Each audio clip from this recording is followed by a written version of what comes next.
Hola a todas las personas que nos siguen en este canal. Vamos a continuar con la lectura de este libro, el libro perdido de Enki. Disculpe, el 12º planeta. Ya el libro perdido de Enki ya lo leímos. Y le decía que aquel libro lo leí primero porque es como un resumen y una avanzada de todo lo que dicen los otros libros de Zecharia Sitchin. Es más fácil entender los libros leyéndose ese que mencioné, el libro perdido de Enki. Entonces este es el 12º planeta. Vamos a seguir dándole lectura y esperando que ustedes vayan entendiendo, porque lo intentamos hacer en un lenguaje simple para personas que no tienen una gran formación a nivel de lectura de estos temas. Y recalcando siempre que quien escribe el libro es este hombre, Zecharia Sitchin. A él los méritos, todos los méritos que nos dejó esta gran riqueza para compartirla. ¿Por qué le digo esto? Porque en YouTube hay muchos vídeos que hablan sobre los Anunnaki. Y muchas personas se atribuyen en la manera como hacen esos vídeos pensamientos que no son de ellos, ideas. Zecharia Sitchin se mató más de 30 años estudiando las tablillas sumerias, escribió varios libros sobre el tema, andó por muchas partes del mundo comprobando a nivel de arqueología lo que decían las tablillas sumerias y nos dejó estos libros. Entonces mucha gente habla de los Anunnaki, habla de estos temas y no dice que es Zecharia Sitchin el autor. Entonces, es un robo de ideas. Nunca se les ve leyendo el libro de Zecharia Sitchin, hablando de los Anunnaki, hablando de estos temas que hay en los libros de Zecharia Sitchin, pero no mencionan a Zecharia Sitchin, que están robando ideas. Es una manera también de quitarle el mérito a este hombre. Entonces, por eso siempre que iniciamos, decimos claramente, esta obra es de Zecharia Sitchin, no es mía. Yo leo los libros de él para que ustedes vayan instruyéndose y no caigan en esa desinformación de mucha gente que ni es experto en sumerio, ni entiende sumerio remotamente, ni mucho menos lo que dicen las tablillas, y habla de los Anunnaki como que son ellos que han creado esas ideas que están expresando en sus canales. Yo no he creado nada, yo estoy leyendo los libros de Zecharia Sitchin. Ya leímos el primero, el libro perdido de Enki. Vamos ahora con este segundo, el 12º planeta. Entonces en esta sexta entrega seguimos diciendo así, leyendo en el libro. Los combustibles que le dieron a Sumer la supremacía tecnológica fueron betunes y asfalto. Todavía hasta el día de hoy, señor, en esa región de Irak, es una riqueza en petróleo tremenda. El Medio Oriente es rico en petróleo. Y ya viene la información desde los tiempos de los sumerios. Salía el petróleo, el betún. Y lo usaban en construcciones y en barcos.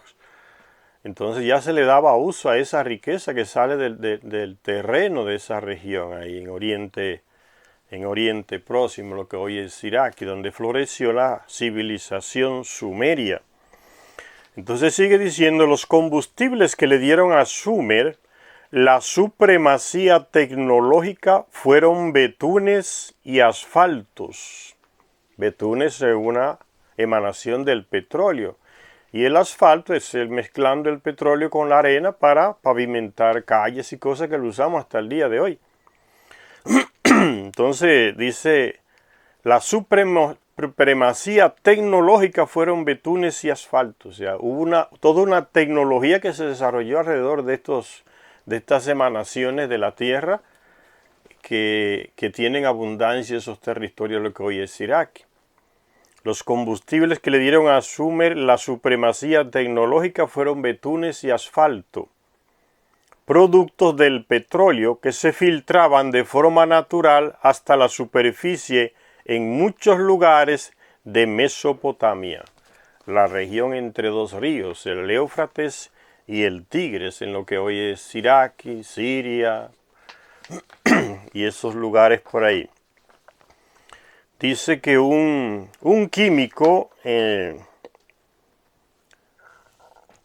holandés, parece que era holandés, llamado Roberto Jacobo Forbes. Está aquí este químico holandés, ya falleció muchos años. Roberto Jacobo Forbes. Este hombre aquí era químico, especialista en química, y escribió un libro sobre betunes y petróleo en la antigüedad. Él demuestra que los depósitos de superficie de Mesopotamia fueron las principales fuentes de combustible del mundo antiguo, desde los tiempos más primitivos hasta la época de Roma. Y concluye que el uso tecnológico de estos productos del petróleo comenzó en Sumeria alrededor del 3500 a.C. De hecho, dice que la utilización y el conocimiento de los combustibles y de sus propiedades fueron mayores en tiempos de los sumerios que en las civilizaciones que les precedieron. Los sumerios fueron capaces, más que los griegos, más que los egipcios, más que los asirios, más que los romanos, de darle un uso tecnológico y tener un mayor conocimiento del petróleo y sus derivados, de esos combustibles. O sea, fue una civilización que fue más adelante de las otras que siguieron después.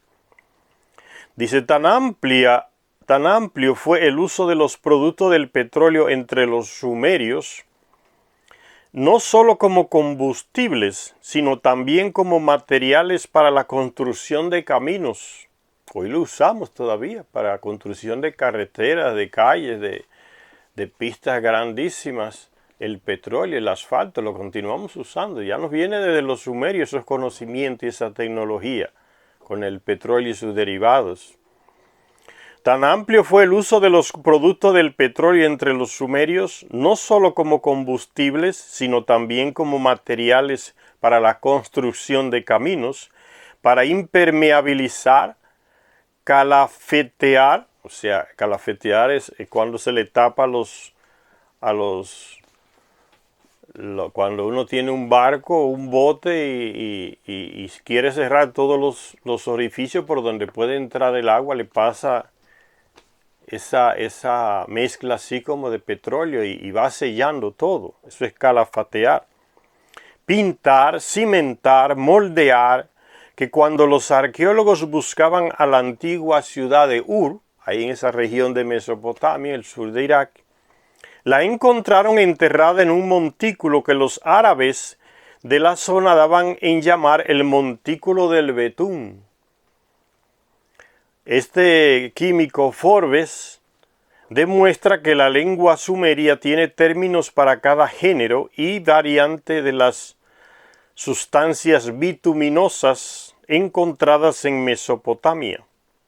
La lengua sumeria ya tiene los términos que usaba, fueron los que más desarrollaron esa tecnología del petróleo y por eso hay muchos términos en la lengua que no hay en otras lenguas, que no tenían esa tecnología sobre el petróleo. Entonces sigue diciendo, de hecho los nombres de los materiales bituminosos y petrolíferos en otras lenguas, por ejemplo el acadio, el hebreo, el egipcio, el copto, el griego, el latín y el sánscrito de la India, remontan su origen hasta el sumerio. Por ejemplo, el nombre más común del petróleo, nafta, se deriva de napatu, que significa piedras que arden, viene del sumerio. Nafta, que la usan todavía para ponerle a los aviones como combustible. La utilización de los productos del petróleo por parte de los sumerios fue también fundamental para el desarrollo de la química. No solo podemos valorar el alto nivel de los conocimientos de los sumerios por la variedad de pinturas y pigmentos y por procesos tales como el vidriado, sino también por la notoria producción artificial de piedras semipreciosas, entre las que se incluye un sustituto de esa piedra que se llama lapislázuli, que existe en varios países, una piedra azul que se usa para crear joyas, una piedra preciosa, el lapislázuli. También se utilizaron betunes en la medicina sumeria. En la medicina sumeria fue un salto enorme que se dio, unos conocimientos profundos, tan profundos que hasta el día de hoy muchos de esos conocimientos no se han podido superar. En la medicina sumeria, ¿quién le enseñó a los sumerios sobre medicina? Los Anunnaki. Solo esa fuente podía ser la de los sumerios para desarrollar tanta capacidad y tanta tecnología en la medicina. También se utilizaron betunes en la medicina sumeria, fíjense. Otro campo donde los niveles también fueron impresionantemente altos, el conocimiento a nivel de la medicina. En centenares de textos acadios encontrados se emplean en gran medida frases y términos médicos sumerios, indicando con ello el origen sumerio de toda la medicina mesopotámica. La biblioteca de Asurbanipal en Nínive disponía de una sección de medicina. Los textos se dividían en 3 grupos: Bultitu, o sea, terapia; Sipir-bel Inti, cirugía; Urti Masmashe, órdenes y conjuros. En los antiguos códigos legales había secciones que trataban de los honorarios que había que pagar a los cirujanos, ya se habla de cirugía, por las operaciones exitosas, lo que se le debía de pagar. Eso se usa hoy. ¿Cuáles son los precios de las diferentes cirugías que hacen los médicos especialistas? Que había que pagar a los cirujanos por las operaciones exitosas y de las penas que se les imponían en caso de fracaso. Como por ejemplo, que si al abrir la sien de un paciente con una lanceta o un bisturí, como decimos ahora, el cirujano destruía accidentalmente el ojo de del paciente, entonces, dice, se le condenaba a perder la mano. Hoy le llamamos a eso que negligencia médica. ¿Cuántos médicos, señores, cometiendo negligencia médica? ¿Cuántas mujeres van a varios países a hacerse liposucción y regresan en un ataúd para su casa? Muertas por infección, negligencia médica en Europa, en todos los países, la negligencia médica se da mucho en Europa. Le cortan la pierna sana y le dejan la que estaba infectada. Y los médicos a veces no pagan. En muchos países no pagan. Las llamadas asociaciones médicas, sindicatos médicos encubren esos errores, defienden a los médicos en lugar de castigarlos. Son poquísimos los casos de castigo por negligencia médica en muchísimos países. Ya eso viene desde los sumerios. La negligencia médica se paga. Dice, eran más radicales, le cortaban la mano. O sea, usted no hace más esa cirugía. Nunca más le cortaban la mano. Así hay que hacerle a muchos ladrones políticos que hay en nuestros países, cortarle la mano. Quizás sí dejan de robar. Quizás. Y sigue diciendo entonces, ya hablando de esos salarios a los cirujanos y también de las penas, o sea, que había que pagar si había un sistema legal que controlaba todo eso. La negligencia médica y había puniciones. Dice, se han encontrado marcas inconfundibles de cirugía cerebral. Fíjense hasta dónde llegaba. Y mucho más, vamos a ver.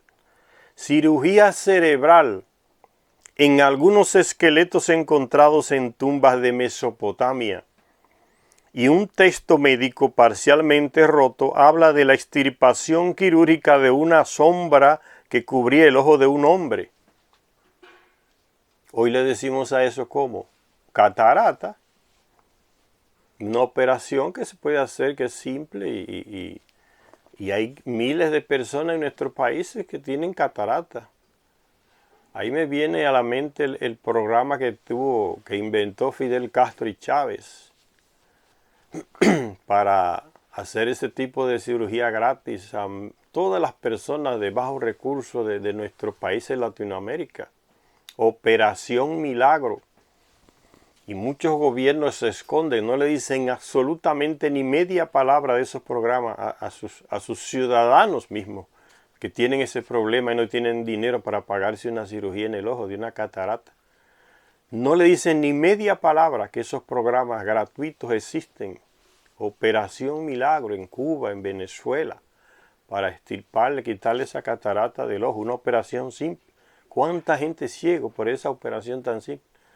Pues la sinvergüenzidad de vagamundería de estos gobiernos, por cuestiones ideológicas, dejan que su pueblo se le muera, o que se le maltrate, que pase trabajo, ciego, que se queden ciegos. No hay dinero para pagar la cirugía. En lugar de enviarlo y aprovechar esos programas, no le comunican nada. Con lo que demuestra un antipatriotismo enfermizo. No porque a Cuba o a Venezuela, esos son comunistas. No le importa ni un carajo a sus propios ciudadanos. Que sigan ciegos, no me importa. Ellos deciden por los que están ciegos. Ni le dicen ni le preguntan si quieren ir. ¿Hasta dónde llega la falta de humanidad por el fanatismo ideológico de muchas personas que dirigen los gobiernos? Que se friegue el pueblo que está ciego con catarata, en lugar de enviarlo y ayudarle, por lo menos por humanidad, y dejar esa estupidez ideológica de lado. Entonces demuestran un antipatriotismo enfermizo. Dice, se han encontrado marcas inconfundibles de cirugía cerebral en algunos esqueletos encontrados en tumbas de Mesopotamia. Y un texto médico parcialmente roto habla de la extirpación quirúrgica de una sombra que cubría el ojo de un hombre. La catarata, probablemente un problema de cataratas. Otro texto menciona el uso de un instrumento cortante, diciendo que si la enfermedad ha alcanzado el interior del hueso, tendrás que rasparlo y quitarlo. Los enfermos de los tiempos sumerios podían elegir entre un asu, que significa médico de agua, o un iasu, médico de aceite. Una tablilla encontrada en la ciudad sumeria de Ur, acuérdense de donde era aquel Abraham de la Biblia, de cerca de 5.000 años de antigüedad, una tablilla, nombra a un practicante de la medicina como Lulu, el médico. Hasta nombre tenía, se recuerda, aparecen esos médicos. También había veterinarios conocidos como médicos de bueyes o bien como médicos de asnos, porque eran los animales que parece que más necesitaban esas personas para el trabajo, mantenerlos vivos. Entonces el veterinario, como decimos hoy, se encargaba más de ese tipo de animales. Hoy se encarga más de los perros que tienen las personas como si fueran hijos en las casas. Gastan más dinero en esos animalitos. El ciudadano sumerio que tenía sus bueyes y sus asnos, entonces era el que más procuraba el veterinario, porque le servía para su día a día, para el trabajo. Médico de asno y médicos de bueyes. En un sello cilíndrico muy antiguo encontrado en Lagash, una ciudad ahí en esa región del sur de Mesopotamia, donde estaban esas ciudades fundadas por los Anunnaki. Miren, aquí está Lagash, debajo de Shurupar, aquí está Lagash. Lagash, una de esas ciudades ahí que fundaron los Anunnaki. Dicen, un sello cilíndrico muy antiguo encontrado en Lagash, se representa un par de tenazas quirúrgicas que pertenecieron a Urlugaledina, el médico, el nombre de un médico. El sello muestra también a la serpiente en el árbol, símbolo de la medicina hasta nuestros días. La serpiente entrelazada. Ese era el símbolo de Ningishida, el hijo de Enki, experto también en medicina, igual que su padre, en biogenética. También se representaba con frecuencia un instrumento que utilizaban las comadronas para cortar el cordón umbilical. Señores, y ustedes ven todo este avance en la medicina, y así hay gente que critica estos libros y dice que estos son leyendas y mitos. ¡Cuánta estupidez, Dios mío! ¿Cómo es posible que en un mito se hable de esta manera? Pues no saben lo que es un mito.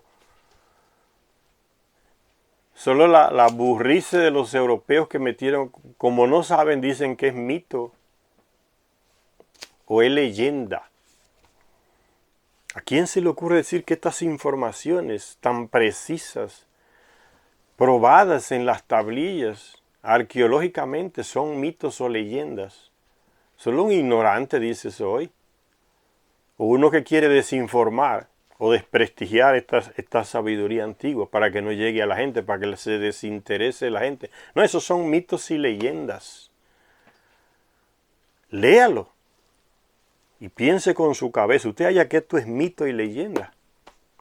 Es nuestra historia, que la han ocultado.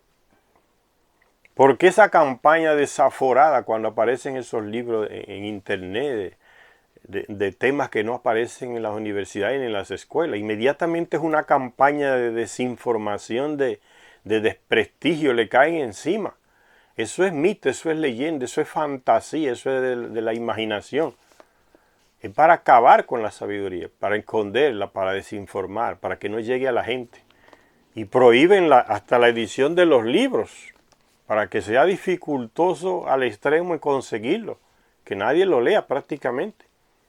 Es una campaña hecha y bien hecha y se invierte mucho dinero en eso, en desinformar.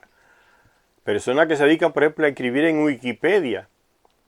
Y usted cuando va a buscar un artículo en Wikipedia, encuentra un monte de disparates escritos sobre un tema importantísimo. El que lo escribió para desinformar o fue pago para eso. Tratan de meter esa cuña desinformativa y mentirosa en todas las posibilidades de información pública que exista, sea en internet, sea en revistas, sea en periódicos. Es una campaña que se mantiene permanente. Desinformar, tergiversar, desacreditar. Eso hay que tener cuidado con eso y ser experto, buscar la sabiduría en estos libros más antiguos.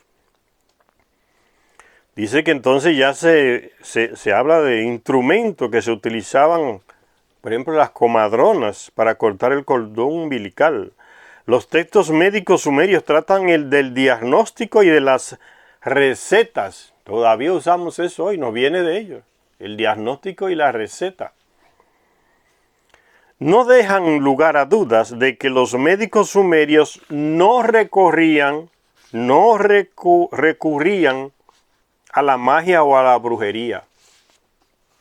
Era especialidad, formado por los conocimientos que les transmitieron los Anunnaki. No eran brujos ni hechiceros. Eran personas formadas que hacían lo que todavía no se hace hoy. Recomendaban la higiene y la limpieza, igual como hacemos hoy. Copiamos de ellos. Recomendaban la higiene y la limpieza. Fíjense un detalle aquí.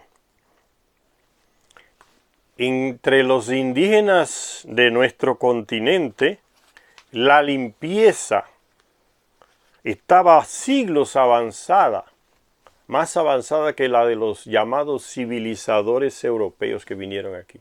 Esa gente no se bañaban.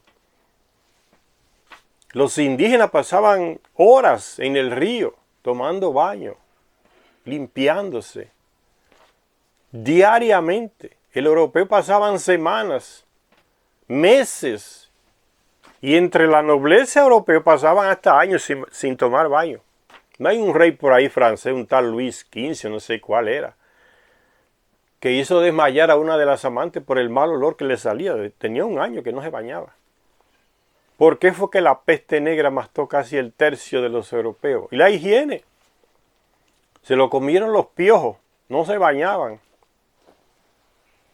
Sobre todo entre lo más rico, entre la realeza. No tenían costumbre de bañarse. Y hasta el día de hoy es un problema. Muchos europeos pasan 3 y 4 días y no se bañan. Prefieren echarse un perfume que le mate el mal olor. La higiene la practicaban y la practican los indígenas de América 1000 veces más que los europeos. Y así estos señores llegaron y dijeron, vamos a civilizar a esos salvajes. No se bañan, señores. Es un sacrificio bañarse para esa gente. Aquí a latinoamericanos le encanta meterse en un río a bañarse.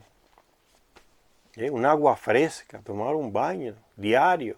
A estos señores por allá es un sacrificio bañarse. Y por eso se lo comió la peste también. No se bañan. La suciedad. Y fíjense que la higiene ya nos viene desde los sumerios. Son los Anunnaki que le enseñaron a los terrestres a tomar baño, a tener higiene, a limpiarse.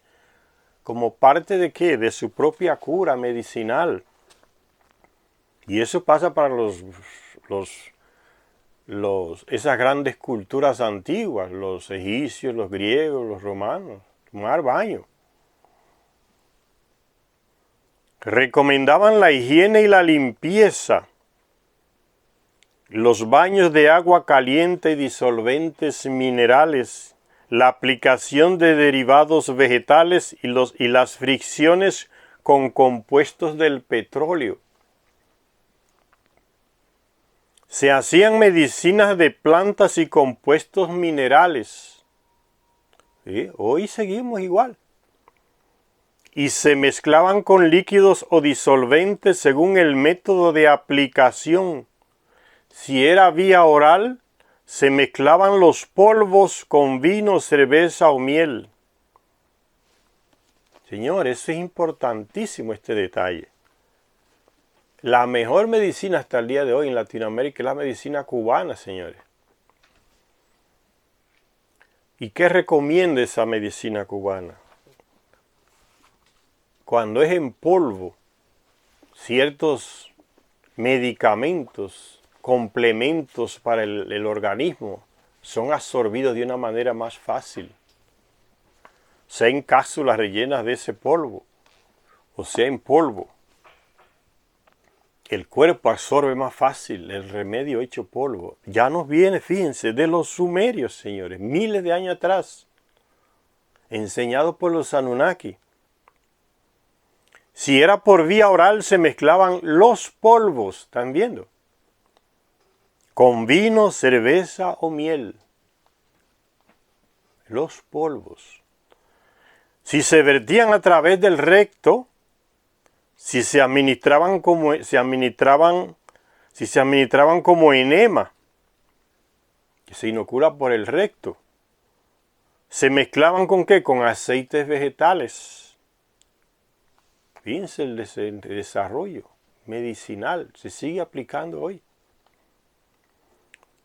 El alcohol que jugaba un papel muy importante en la desinfección quirúrgica y como base de muchas medicinas, llegó hasta nuestros idiomas a través del árabe kol, del acadio kullu. El alcohol que todavía seguimos usando, señores. Y sigue hablando de la medicina sumeria, fíjense. Los modelos de hígado encontrados nos indican que se enseñaba medicina en algún tipo de escuelas médicas con la ayuda de modelos de arcilla de los órganos humanos. Seguimos por esa línea. Uno va a la universidad y encuentra esos cuerpos disecados para que los estudiantes practiquen. Vean cada miembro del cuerpo, cada órgano, cada tejido. Ya viene de los sumerios. Modelos de hígado encontrados nos indican que se enseñaba medicina en algún tipo de escuelas médicas con la ayuda de modelos de arcilla de los órganos humanos, modelos de arcilla. Debieron de estar bastante avanzados en anatomía, pues los rituales religiosos nos hablan de elaboradas disecciones de animales sacrificiales, solo un escalón por debajo de un conocimiento comparable en anatomía humana. En diversas representaciones sobre sellos cilíndricos o tablillas de arcilla se muestra a personas yaciendo sobre algún tipo de mesa quirúrgica. Hasta la mesa quirúrgica, señores. Y allá nos viene. Rodeadas por equipos de dioses o personas. Sabemos por la épica y por otros textos heroicos que los sumerios y sus sucesores en Mesopotamia estaban muy interesados en temas como la vida, la enfermedad y la muerte. Hombres como Gilgamesh, un rey de Erech, buscaban el árbol de la vida o algún mineral, una piedra, que pudiera darles la eterna juventud. También existen referencias a esfuerzos por resucitar a los muertos, en especial si resultaban ser uno de los Anunnaki, llamados dioses. En el libro que leímos anterior, el libro perdido de Enki, ya se narraba cómo Inanna, nieta de Enlil, hija de Nannar, que perdió a su prometido Dumuzi, se fue allá a Sudáfrica, al mundo inferior, la parte sur del continente africano, el mundo inferior allá, Sudáfrica, donde reinaba su cuñado Nergal, casado con su hermana Ereshkigal. Y ya fue allá donde estaba el cuerpo de Dumuzi, lo tenían allá, ahí en esa parte de Sudáfrica. Su hermano Nergal lo tenía allá el cuerpo, lo llevaron allá. Y allá fue Inanna, pero Inanna parece que llevaba otro plan. Hacer que Nergal le hiciera un hijo. Porque era la costumbre entre los Anunnaki, y después la copiaron hasta los hebreos, copiaron esa costumbre, ¿no? El hermano mayor entonces le tenía que dar hijo a la mujer que quedaba viuda para que siguiera la herencia del fallecido. Y parece que Inanna fue con ese plan de que Nergal le hiciera un hijo allá. Cuando Ereshkigal, su hermana, se enteró del plan, se le metió una rabia como toda mujer celosa, que ve que otra le va a quitar su hombre. Se la comió, le cayó encima y la mandó a matar, la mató. La colgaron en una estaca alta. Y murió. Y dice que Enki la resucitó, mandó a 2 androides sin sangre, dice. Tan perfectos, señores, que lo envió eso a recuperar el cuerpo de Inanna allá, al territorio de Ereshkigal, en el sur de África. Y estos 2 hombres eran inmunes a las armas con las que querían atacar a Ereshkigal y su servidor allá. Hasta la misma Ereshkigal ficó sorprendida. ¿Ustedes son Anunnaki o son terrestres? Miren la perfección de estos androides que envió, o Cyborg, como se dice, que envió Enki a rescatar el cuerpo de Inanna. Y se lo llevaron el cuerpo. Le administraron, después que le administraron el pulsador, unos aparatos que tenían los Anunnaki, el pulsador y otros aparatos, y le dieron un agua de esas que ellos usaban, agua de vida, dice, el alimento de la vida. La mujer se abrió los ojos de nuevo, Inanna,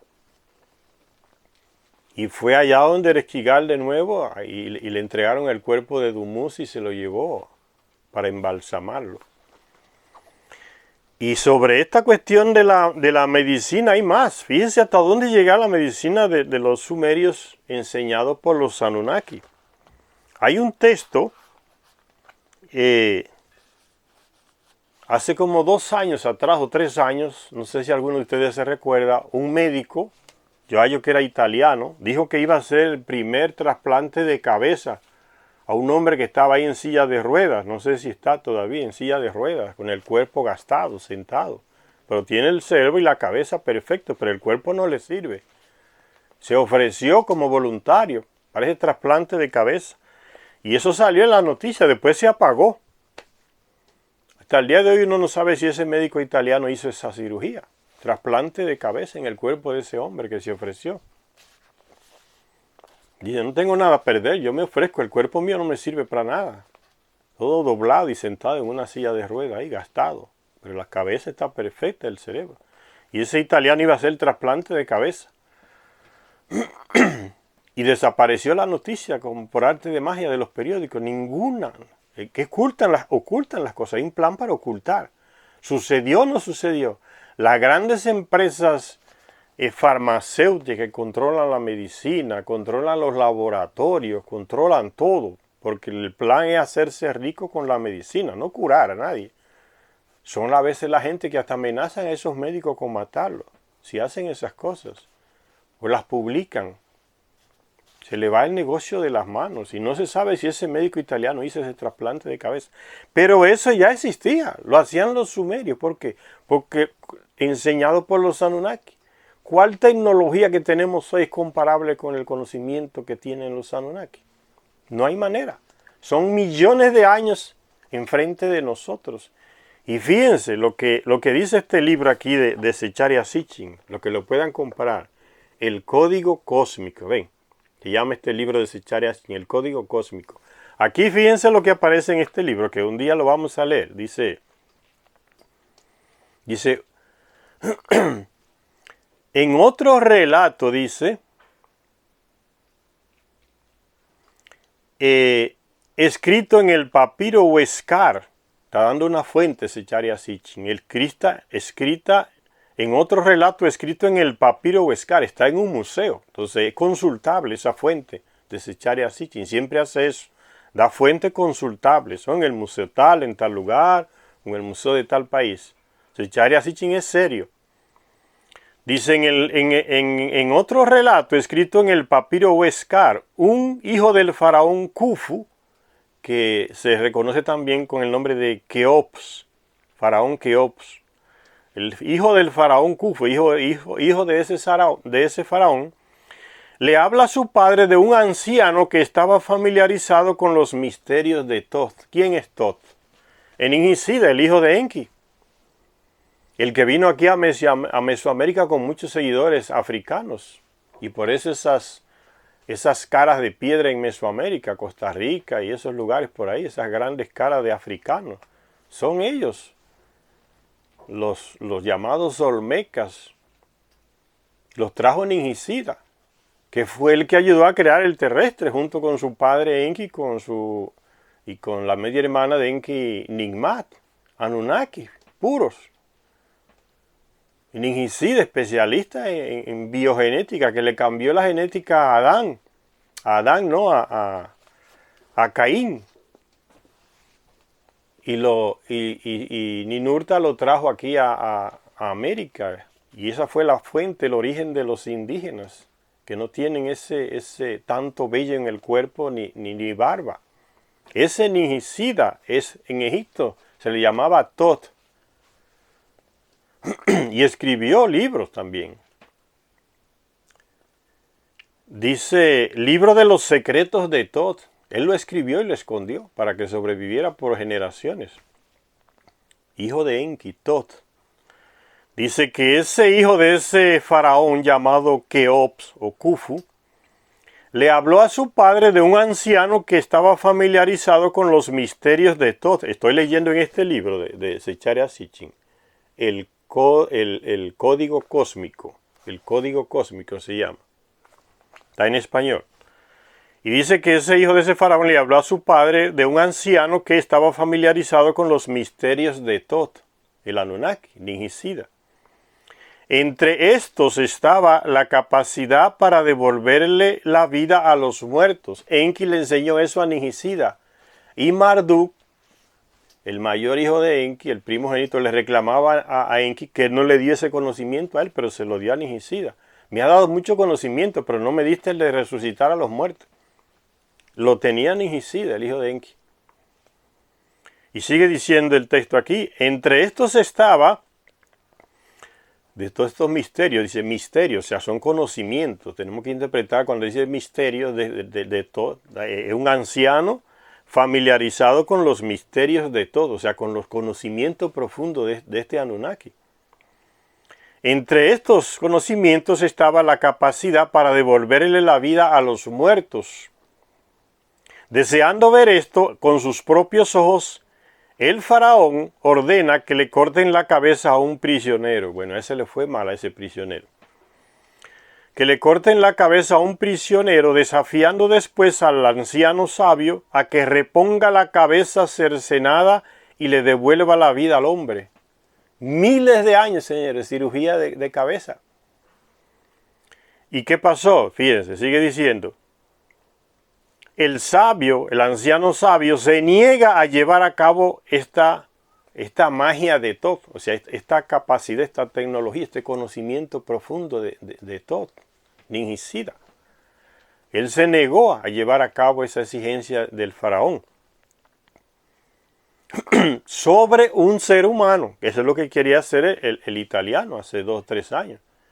Colocarle la cabeza a ese hombre que tiene deficiencia física. Y el anciano sabio se niega a llevar a cabo esta magia de Thoth sobre un ser humano. De modo que se le corta la cabeza a un ganso, y he aquí que la cabeza cercenada, el anciano sabio, se la colocó al ganso. Se reunió, dice, la cabeza cercenada se reunió por sí sola con el cuerpo del ganso, por las actuaciones y la sabiduría del anciano sabio. Este ganso se puso en pie, anadeó y se puso a graznar tan vivo como antes. Cirugía de cabeza, señores. Lo que iba a hacer, o no sé si hizo, ese médico italiano 2 o 3 años atrás, ya se hacía. Los sumerios lo sabían. Eso simplemente es un caso mencionado. ¿Cuántos sabrían que lo hicieron con personas? Los Anunnaki le transmitieron ese conocimiento.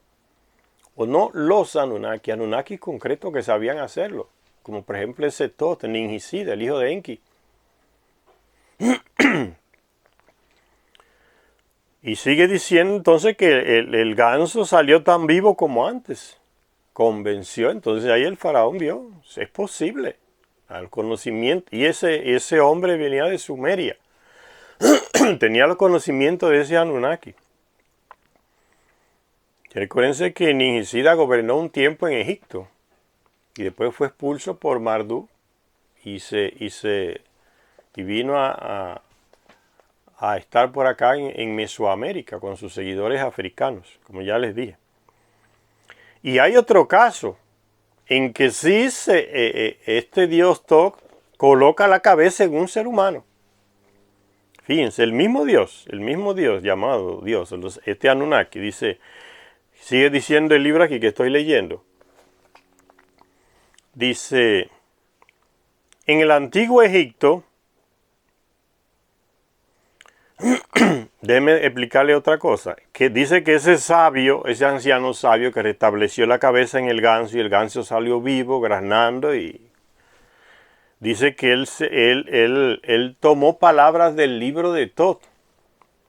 O sea, Thoth dejó escrito técnicas de cirugía en ese libro.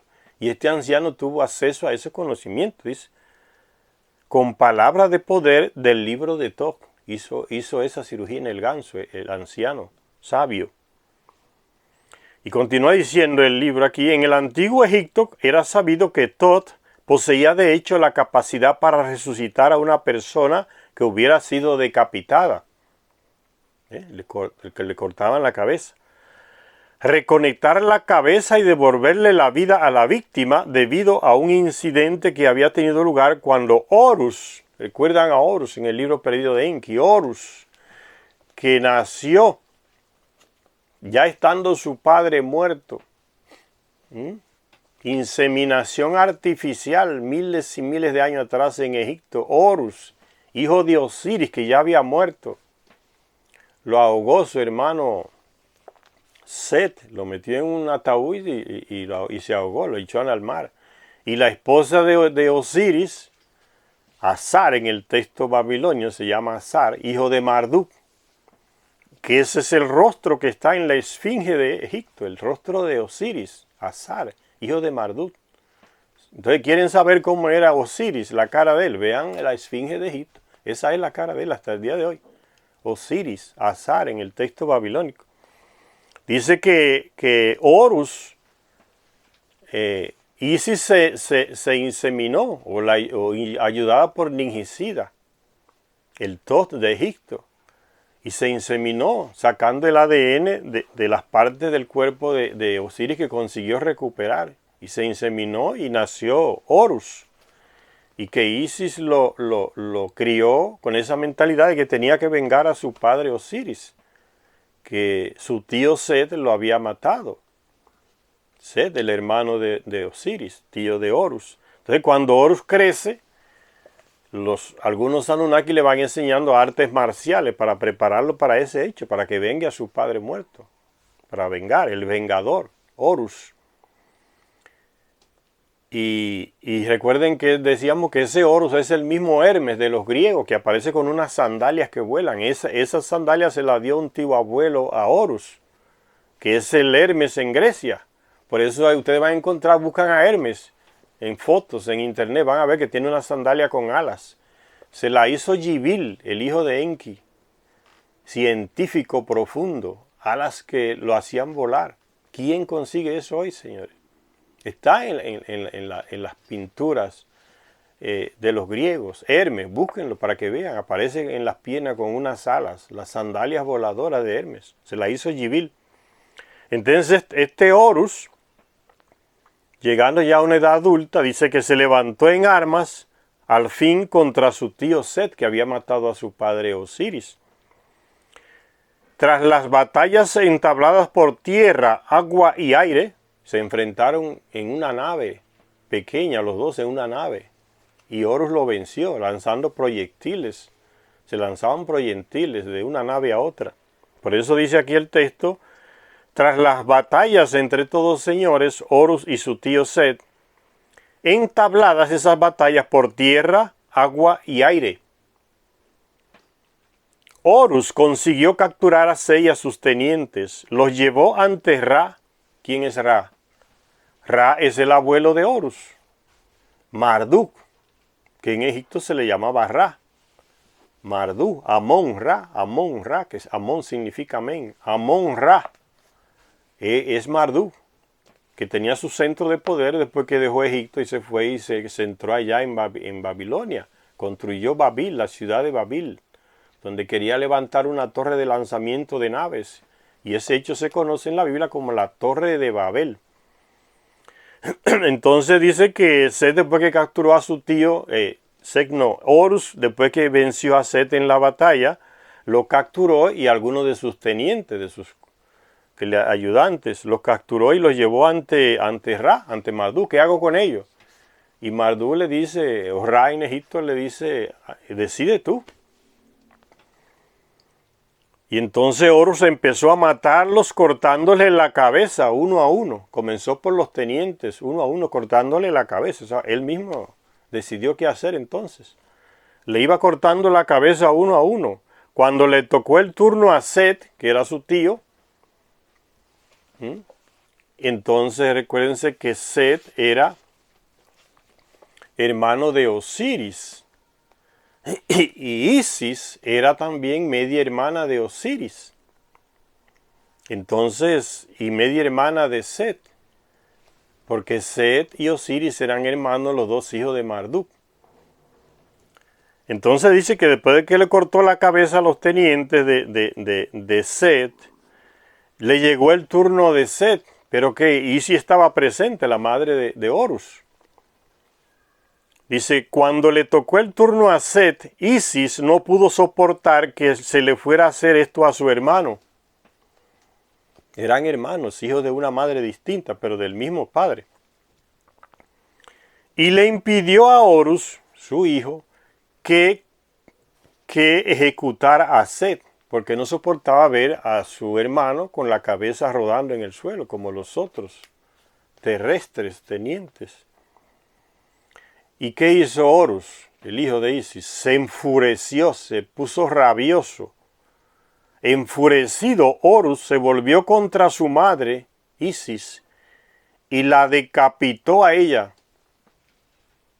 Le dio un corte con la espada y le cortó la cabeza. Isis sobrevivió gracias a la apresurada intervención de Tot, Ningisida, que reconectó la cabeza y la resucitó. Fíjense, cirugía de restitución de cabeza, trasplante de cabeza. Y ahí no fue trasplante, ahí fue restitución de cabeza. Se la cortó y se la restableció.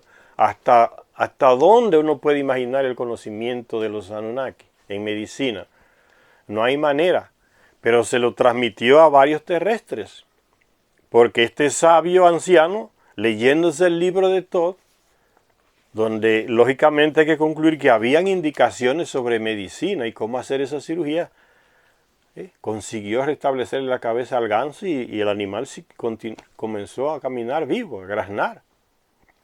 Entonces aquí tenemos un caso de donde se restablece la cabeza de una persona. Entonces lo que iba a hacer o hizo ese médico italiano 2 o 3 años atrás, que apareció en los periódicos en muchos países, no sabemos si lo hizo, ya lo hacían los sumerios, enseñado por los Anunnaki. Entonces le trae ese texto aquí y se los leí de este libro, El Código Cósmico de Zecharia Sitchin. Es más pequeño que el que estamos leyendo, pueden comprárselo, El Código Cósmico de Zecharia Sitchin, para abundarles un poco sobre la medicina de los sumerios. Vamos a terminar entonces esta sexta parte leyendo este poquito. Dice, se conocerían y utilizarían en estos intentos de resurrección algunos métodos ultramodernos de los que solo podemos especular. Esa es la pregunta que se hace Zecharia Sitchin. ¿Se conocerían o utilizarían en estos intentos de resurrección algunos métodos ultramodernos de los que solo podemos especular? El conocimiento y la utilización de materiales radioactivos, fíjense, materiales radioactivos, los rayos X que mucha gente va a las clínicas para que se lo hagan, o quimioterapia, los que tienen cáncer, con los rayos X, quimioterapia, ya la conocían los sumerios, se le enseñaron los Anunnaki. El conocimiento y la utilización de materiales radioactivos en el tratamiento de determinadas dolencias queda ciertamente sugerido en una escena médica representada en un sello cilíndrico que data de los comienzos de la civilización sumeria, de los comienzos de la civilización sumeria. Mire cuántos miles de años. Terapia radioactiva, fíjense. En ese sello cilíndrico se muestra sin ningún tipo de dudas a un hombre yaciendo sobre una cama especial, con el rostro protegido con una máscara y recibiendo algún tipo de radiación. Aquí está la imagen, señores. Recibiendo algún tipo de radiación. Tiene la máscara ahí. Por eso parece como que tiene 2 caras. Es una máscara que tiene encima de la cara para que no le afecte la radiación. Exactamente como se hace hoy, señores. Si vas a tirarte una radiografía de la cabeza, te tapan el pecho. Si vas a tirártela del pecho, te tapan la cabeza para que no te afecte la radiación. Exactamente como hacían los sumerios. Entonces vamos a dejarlo hasta ahí hoy. Después seguiremos hablando sobre esos avances sumerios en otros aspectos. Gracias por la atención. En la próxima seguimos en la séptima continuación del libro. Por hoy terminamos la sexta. Gracias a todos y a todas los que nos ven en este canal.